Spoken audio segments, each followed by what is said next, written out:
gitu. Oh, Tapi oke ya oke. secara sekilas ya kan apa saya udah coba bedah ya Mm-mm. masing cukup layak lah untuk apa diinvestasikan untuk Mayora. Karena mungkin juga in Oke. terms dari valuasi PI-nya pun juga masih wajar lah di sekitar 22-an sampai 25 kali sih. Untuk Gitu. Mayora ya, Mas ya. Betul. Oke oke oke, siap. Nah, jadi itu ya teman-teman ya. Jadi ada apa peluang terkait dengan sektor mana di tahun 2023, terus sahamnya apa aja, ada apa hal-hal yang bisa teman-teman perhatikan juga. Nah, kan kita juga tahu ya happening saat ini kan tadi sektor energi juga udah dibahas ya. Sektor energi itu tidak terlalu juga ya. Tapi kalau yang sektor teknologi gimana nih Mas Liga? Kan kita tahu happening banget nih Goto kan, sampai banyak yang buat meme-nya, sampai ada yang bilang belanja di minimarket kembaliannya saham Goto karena saking murahnya ya, seperti itu. Bagaimana menurut Mas Ya. Mas Liga? Karena Goto ini sesuatu yang happening dan trending saat ini, menurut Mas bagaimana Nah, tentang menurut Goto saya sih dan teknologi? gini, untuk Mhm. jangka pendek menengah ya menurut saya sih potensi memang meningkat, tapi meningkat itu bukan karena memang disebabkan oleh dasar perusahaan yang kuat, yaitu Ya, berarti kalau kita bisa bilang bukan karena kinerjanya yang bagus, tapi yang benar. memang apa ya ini hanya sesaat aja sentimen bahwa Mhm. dirasa ya kan penurunan hampir 11-10 hari itu ya Mhm. ya sudah nggak inilah bisa dibilang jenuh jual ya istilahnya Ya, kan kalau ngomong teknikal tuh oversold. jenuh jual jadi ya Mhm. rasanya ya memang harus berbalik gitu Mhm. tetapi untuk mungkin yang kita lihat adalah mungkin 6 sampai 1 tahun itu yang menurut kita sih memang masih mahal Pak gitu di Masih level saat mahal ya. ini gitu. Kalau Oke. apapun juga masih relatif mahal gitu Masih ya masih mahal. karena ya menurut saya uh, Mhm. apa dengan 9 bulan rugi 20 triliun itu menurut saya sih ya sulit untuk nggak rugi lagi menurut Mhm. saya sih 3 bulan ini rugi cuman mungkin Ya, akan sedikit lebih baik atau mungkin stabil gitu ya. tapi kalau yang namanya apa rugi-rugi terus kan modal ini ya tergerus ya Habis jadi ya. otomatis perusahaan nilai perusahaan juga akan tergerus gitu loh ya Iya. otomatis kalau Mhm. nilai sahamnya juga nggak tergerus kan kemahalan gitu Mhm. Benar benar. Oke, ya. gitu ya teman-teman ya. Jadi bagi yang masih memegang ini saham Goto coba diperhatikan lebih detail lagi. Baru juga kalau ada pertanyaan silakan ya, mumpung masih ada waktu. Nah tadi kalau nggak salah saya ada melihat nih karena dia membuatnya di kolom komentar terkait dengan Demas dan sektor properti. Nah kalau dari Mas Liga seperti apa tuh Demas sama sektor Ya, properti? kalau menurut saya sih sektor properti agak juga mungkin agak sulit ya untuk Agak sulit ya, apa Mas. berkumpul. Terus habis itu juga dalam kondisi apa pemilu gini, saya rasa Hmm. juga investor agak khawatir juga untuk berinvestasi di rumah ya atau di Properti. property sector gitu karena satu kenaikan suku bunga ya kan terus maupun juga Mhm. apa investor tuh ya ingin melihat kestabilan pemerintah ke depan tuh seperti apa gitu kan invest di properti itu nggak short term ya mas long term. Dan jadi ya mungkin dari apa sisi politiknya gitu lingkungan politiknya yang akan dilihat jadi menurut saya sih nggak terlalu menarik untuk properti ya di properti kayak Dimas dan industrial gitu ya bisa tapi mungkin itu jangkanya untuk jangka panjang kalau 1-2 tahun belum bisa sih untuk itu. Oke. Ya, jadi semoga menjawab ya tadi yang bertanya ya. Tadi berarti sektor properti sebenarnya potensinya di tahun depan itu tidaklah terlalu oke banget karena ada faktor kenaikan suku bunga. Kemudian kalaupun untuk Demas itu ya jangan jangka pendek tapi lebih ideal jangka panjang gitu ya Mas ya. Karena 1 sampai 2 tahun ke depan sepertinya belum ada apa katalis yang oke gitu ya Mas ya untuk sektor Betul. tersebut ya. Oh, Ya, paling mungkin satu sih sektor sebetulnya kalau yang yang terkait ini ya infrastruktur itu sebetulnya jasa marga sih. Menurut saya sih itu murah sudah. infrastruktur, Iya, jalan tol. infrastruktur Jadi ya. kita nggak lihat jalan tol untuk tol barunya ya, tapi dengan tol-tol yang sekarang ada aja tuh, yang menurut saya sih apa ya di level 2000-an ini nih ya menurut saya sih nggak, jasa marga mestinya lebih lah di harganya daripada Jasa marga. 2008-29 ya. Mungkin kalau Oke. memang nanti turun lebih dalam lagi sih bisa diperhatikan gitu ya, wajarnya ya Oke. mestinya di 4.500 lah gitu. Karena kenapa saya bisa bilang gitu, Uh-huh. karena tanpa dia tol baru pun sebetulnya tuh tol Uh-huh. lama aja tuh dia juga udah make money, udah ada Wow. laba di situ. Jadi ya sebetulnya nggak Oke. perlu lah maksudnya nunggu tender dan segala macam, mereka punya project aja tuh sekarang udah cukup banyak gitu. Jadi Oke. tanpa ada project baru pun juga mereka bisa sustain. Ya, tapi lumayan banget ya, downtrend banget nih ya. Kalau orang teknikal dia bilang, wah jangan dulu deh masuk gua gitu Oh kali ya. iya, Kalau jasa marga ya bos ya, pasti, pasti. secara teknikal ya. Karena lumayan juga ya, Saat udah dua ini sih banyak ribuan memang, sekarang ya. banyak kan Hmm. kalau kita lihat saham yang cenderung kayak gitu mas, kayak jasa marga gitu. Trennya banyak kan down. Iya, Nah, kecuali mungkin downtrend banget ya jasa perbankan marga. lah, perbankan yang ya uptrend.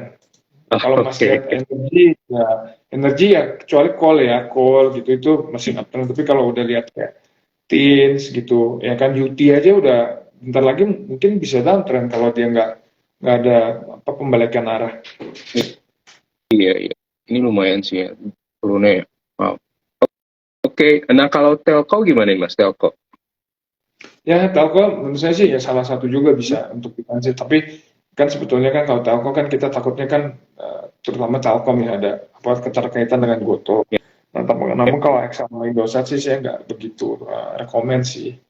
Ya karena mungkin hmm, ya satu ini ya dari sisi market share selama ini kan masih Telkom yang ini ya yang selalu pemimpin pasar. Nah, terus habis itu juga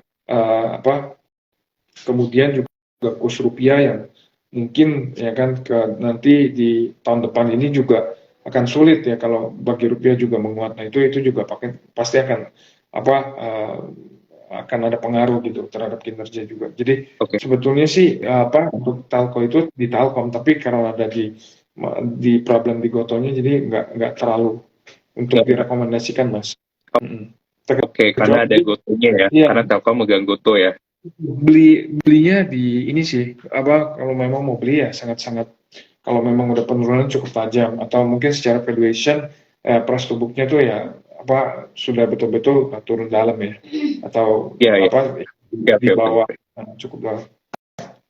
Ya, oke. Jadi ini tadi ada pertanyaan lagi dari Mbak Erika Paramita. Tadi kita sudah sempat bahas di awal ya Mbak Erika ya, tentang menjelang pemilu bagaimana harga saham pada umumnya apakah mengalami kenaikan atau penurunan. Nah, secara garis besar sebenarnya dari Mas Liga OCBC Sekuritas menargetkan 2023 itu ada potensial upsize-nya itu sebesar 6 sampai 7% ya dari posisi saat ini ya. Jadi ada peluang kenaikan masih ada gitu kan ya. Dan untuk tahun-tahun pemilu itu kategori sektor consumer staples seperti ICBP dan Mayora yang cenderung mengalami kenaikan seperti itu ya. Ya, jawabannya ya Mas Liga ya. Iya, Atau Mas Liga mungkin ada tambahan terkait apakah memang seperti itu atau bagaimana? iya. Kalau kita lihat sih di jelang pemilu ini sebetulnya sih lebih netral market. Mm-mm. Pasar saham itu akan lebih netral dan lebih cenderung wait and see. Ya kalau kita lihat di 2014 ya, itu kan Jokowi ya 2013. Waktu sebelum ada kita tahu Jokowi itu mau mencalonkan, ya, reaksi market ya kan wait and see, stabil aja ya kan nunggu ini kira-kira maju atau enggak dan ternyata apa Pak Jokowi kan maju ya kan akhirnya menguat Oke, ya kan oke. habis itu menunggu lagi ya kan dan ternyata ada persisten dan segala macam kan Ya, habis itu ya ambil lagi ya seperti itu sih ya. lebih Oke, cenderung oke.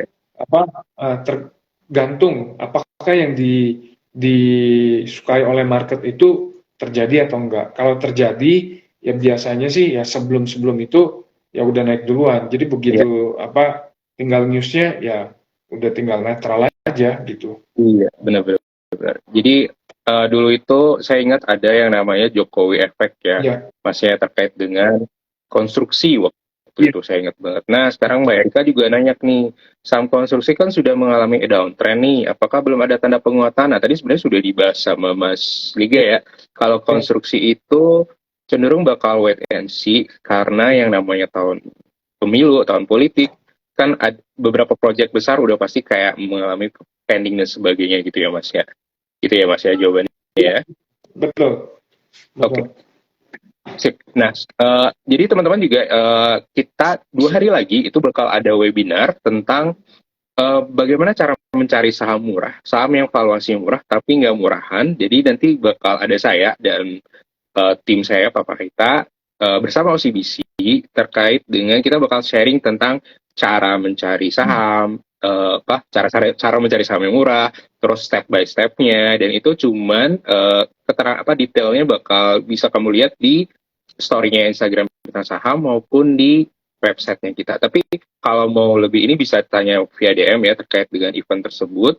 Yang jelas itu cukup dengan hanya 75.000, tapi sudah include 75.000-nya bakal dibalikin nih kepada teman-teman yang ikut serta dalam bentuk saldo RDN di OCBC Sekuritas. Jadi sebenarnya literally free gitu loh teman-teman, dapat ilmu, dapat RDN juga nih dari OCBC Sekuritas. Jadi silakan coba untuk registrasi ya, nanti silakan daftar karena acaranya masih 2 hari lagi, pukul 19.30 WIB, dan itu bakal berdurasi 2 jam, tapi 2 jam itu teman-teman bakal dapat banyak insight banget tentang saham secara keseluruhan, gitu ya. Oke, thank you. Kita masih ada waktu 5 menit lagi mungkin, Mas Liga. Iya, oke, nggak apa-apa. Oke. Ya, dari Mbak Erika lagi ya, webinarnya free atau berbayar? Cukup 75.000 aja Mbak Erika ya, tapi nanti 75.000-nya bakal dibalikin nih ke Mbak Erika berupa saldo RDN di OCBC Sekuritas. Nah, tadi juga ada promo nih dari OCBC Sekuritas sampai Desember ini ya Mas Liga ya, bakal dapetin 6 lot saham. 6 lot saham, tapi belum tahu saham apa ya, mudah-mudahan saham gudang garam atau saham apa yang paling mahal sekarang, siapa tahu kan gitu ya. Ya kan gitu Mbak Erika. Jadi lumayan banget nih peluangnya, udah dapat free insight, free cara menganalisa, cukup bayar 75 itu masuk ke saldo RDN-nya, ada juga tambahan giveaway dari OCBC-nya hingga akhir Desember 2022 ini. Jadi ya kapan lagi gitu kan ya. Oke, ada pertanyaan lagi. Oke, ya udah. Dari STG Pratiwi Anggelia. Tadi Telkom nggak rekomen. Nah, tadi karena alasannya ada gotonya ya. Terus saham BNGA gimana nih, Mas? Ya. Juga.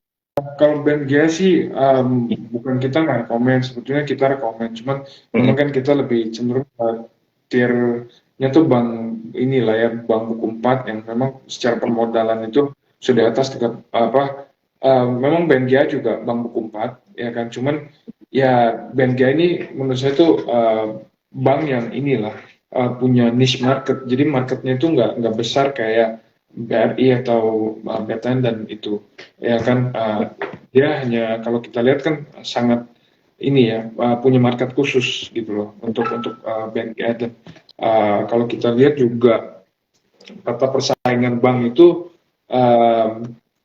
ini ya, lebih BUMN kan masih lebih inilah, kalau kita lihat dari in terms of penyaluran kredit dan segala macam kan lebih masif gitu dibandingkan BNGA. Jadi mungkin ya topiknya itu, tapi kalau memang lebih mau long term sih ya BNGA juga boleh, memang sangat murah juga gitu. Cuman kan dari sisi likuiditas dan terus kemudian juga yang tadi ya kan, pasarnya itu kan cuma korporasi ya kan, nggak UMKM-nya pun juga kurang gitu.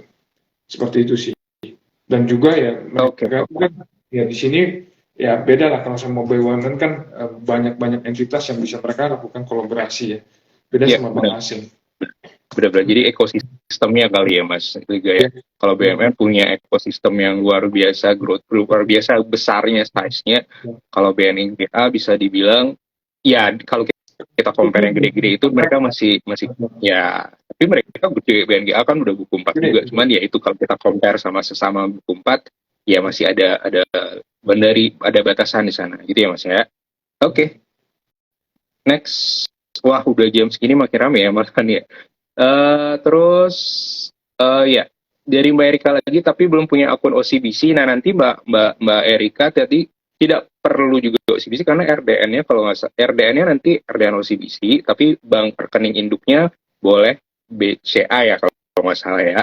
Dan bank lainnya boleh. Rekening induk itu kan bebas apa aja. Tapi kan RDN nanti bisa dipilih tuh. Ada pilihan OCBC dan sebagainya. Nanti pokoknya DM aja kita ya terkait informasi detailnya. Kalau belum punya juga ya buka, boleh juga dibuka karena ada OCBC nyala kan gitu ya Mas Liga ya, yang lebih lebih gampang banget sekarang bukanya. Iya. Oke. Kemudian daftarnya gimana dari Pratiwi Angelia?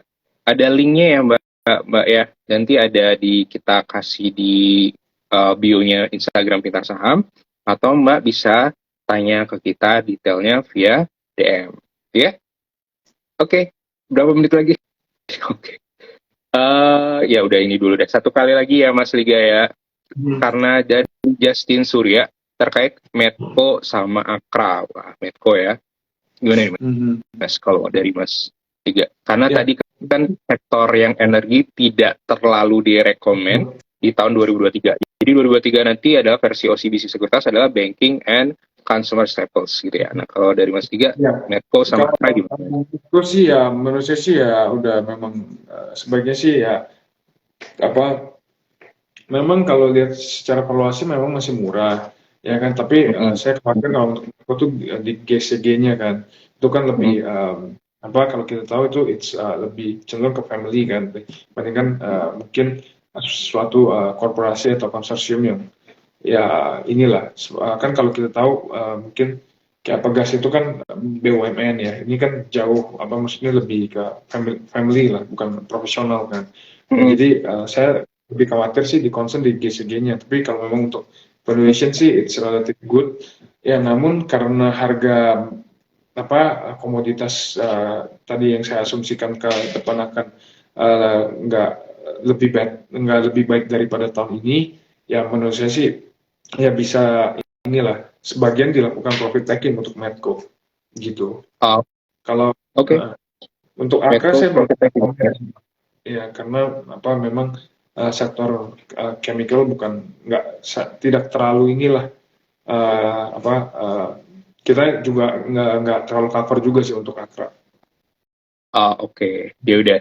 Berarti tadi ada pertanyaan lagi ya, tapi udah waktu nih ya Mas Liga ya. Jadi makin sore makin banyak yang nanya. Jadi kalau belum ada pertanyaan, silakan nanti DM Pintar Saham ya, Instagramnya pintarsaham.id terkait lebih detailnya. Webinar yang akan kita adain 2 hari lagi, yang akan ngebahas valuasi saham murah tapi nggak murahan dan tentunya bikin cuan buat kamu semua. Jadi nanti ada saya dan ada Pak Parahita, yang beliau itu 17 tahun loh di saham.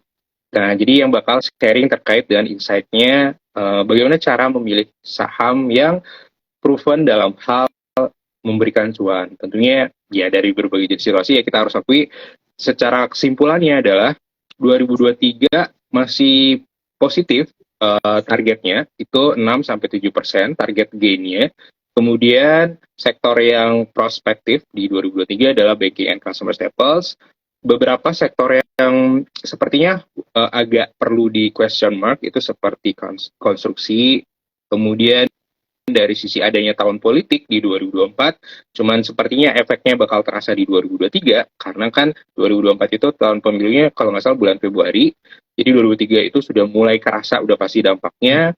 Itu teman-teman juga bisa pilih consumer staples, karena biasanya ketika tahun pemilu, tahun politik, itu mereka yang naik konsumsinya, ya kan, seperti itu.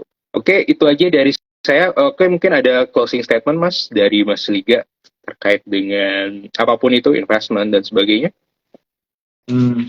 Ya apa, kalau dari saya sih jangan untuk berinvestasi itu kita jangan selalu jadi follower ya, lebih baik kita jadi diri sendiri aja, kita baca, kita analisa, habis itu kita ambil keputusan.